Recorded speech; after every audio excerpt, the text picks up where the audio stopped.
Pinagkakaguluhan ngayon at pinag-uusapan ang bagong labas na Suzuki Raider 150 Pro.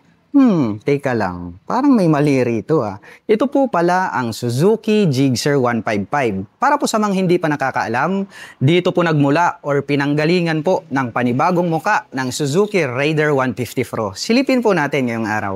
Tara!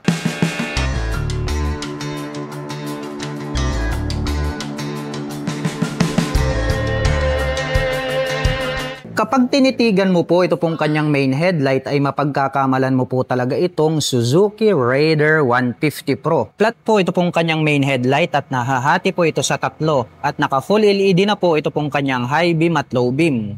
Habang naka-pop up naman po ito pong kanyang mga malalaki na bulb type na turn signals. At ito po ay gumagamit ng traditional telescopic fork na black color para po rito sa kanyang front suspension. Equipped with single rotor disc brake with 2-pot caliper na Vibra. Black color po ito pong kanyang cast wheel at ang sukat po ng kanyang gulong rito po sa harapan, ito po ay mayroong sukat na 100 by 80/17. At ito po ay naka-tubeless na. Naka fully digital meter panel display po ito at dito po sa magkabila ito pong kanyang mga light indicators at meron naman po itong 2-button selector dito po sa ibaba. At ito po ay naka-mechanical key para po rito sa kanyang ignition. At ito po ay naka-naked handlebar na black color. At pagdating naman po sa kanyang mga button selectors, meron po itong passing light, high beam and low beam, turn signal selector, at ang kanyang horn. Habang dito naman po sa kabila, meron po itong engine kill switch, on and off para po rito sa kanyang main headlight, at ang kanyang electric starter. Black color po ito pong kanyang mga handle grip, habang itim din po ito pong kanyang clutch lever.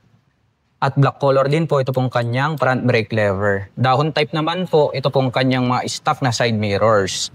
At ito pong kanyang fuel tank, napakalaki po nito at napakabrusko. Nagkaroon po siya ng patulis rito po banda sa gitna. At mayroon naman po siyang nakalagay rito na Suzuki logo. Mayroon din pong nakalagay rito na FI fuel injection na decal.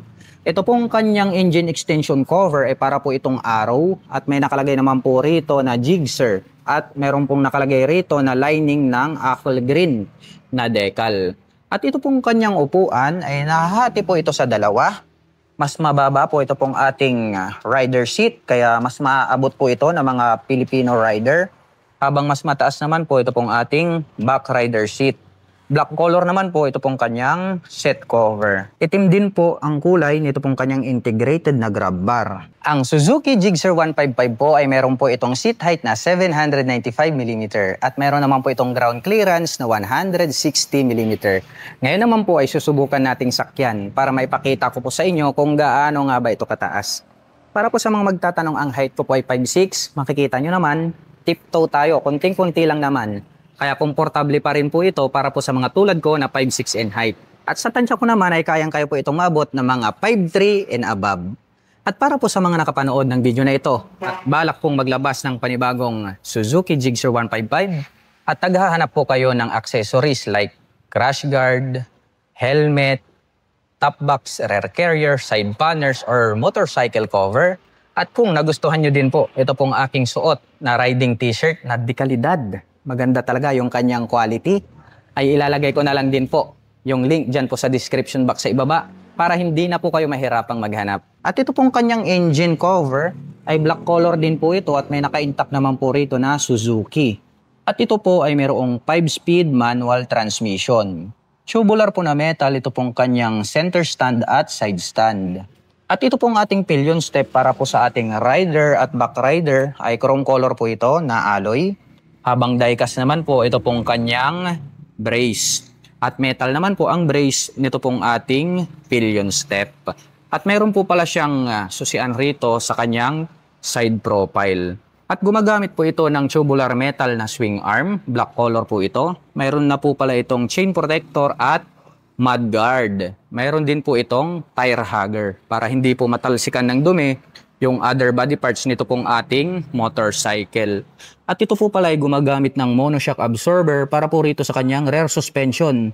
7-step adjustable po yan. At ito pong kanyang tail light, naka full LED na po ito. Habang naka-pop up naman po ito pong kanyang mga malalaki na bulb type na turn signals. Mayroon po itong plate light at mayroon po itong light reflector dito sa gitna. At ito pong kanyang rear fender, ang kanya pong nagsisilbing plate holder. Dumako naman po tayo rito sa kanyang rear braking system. Ito po ay gumagamit ng single rotor disc brake with single pot caliper na vibre. At ito po ay nakaka-cast wheel. At ang sukat po ng kanyang gulong rito po sa likuran, ito po ay mayroong sukat na 140 by 60-17. At ito po ay naka-tubeless na. At ito pong kanyang pipe, napaka-porma po nito. Black color po ito pong kanyang body. Abang chrome color po ito pong kanyang head protection guard. Chrome color din po ito pong kanyang tip. At mayroon naman po itong dual exhaust.